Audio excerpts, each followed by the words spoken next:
جن لوگوں نے رسول کے ہاتھ میں بیعت کی انہی بندوں نے یزید کے ہاتھ میں بیعت کر لی۔ بھائی کوئی اب بعد میں کہنا جی نہیں یہ تو بہت بعد میں آنے والے مسلمان، بعد میں کیسے؟ 50 سال نہیں ہوئے۔ جو نبی کے دور میں بچہ تھا حسین کے دور میں جوان تھا۔ اس وقت اوس عمر جو تھی وہ 70-80 سال تو آج ہے، تب تو نہیں ہوتی تھی، تب تو لوگ 100 سے اوپر جیتے تھے۔ اس کا مطلب ہے جس نے رسول کے ہاتھ میں بچپن میں بیعت کی، حسین کے دور میں جوان، جو نبی کے دور میں جوان، حسین کے دور میں بوڑھا، نسل ایک نہیں گزری، انہی بندوں نے رسول کے ہاتھ میں جنہوں بیعت کی تھی انہی لوگوں نے یزید کے ہاتھ میں بیعت کر لی۔ بڑا شوق ہے مولوی کو یہ نعرہ بلند کرنے کا کہ حسین کو شیعوں نے مارا۔ مجھے تو آج تک پوری دنیا میں مولوی نہیں ملا جسے میں بتاؤں کہ ہم تمہیں تمہاری کتابوں سے بتاتے ہیں کہ حسین کو کس نے مارا تھا۔ یہ شجرے کہاں کہاں جا کے ملتے تھے، یہ کون کون کس کس کا بیٹا تھا۔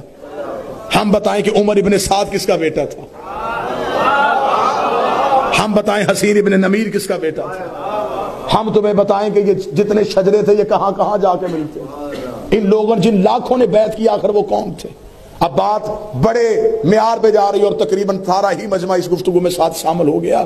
اب میں اگلی سطر پڑھنے لگا ہوں۔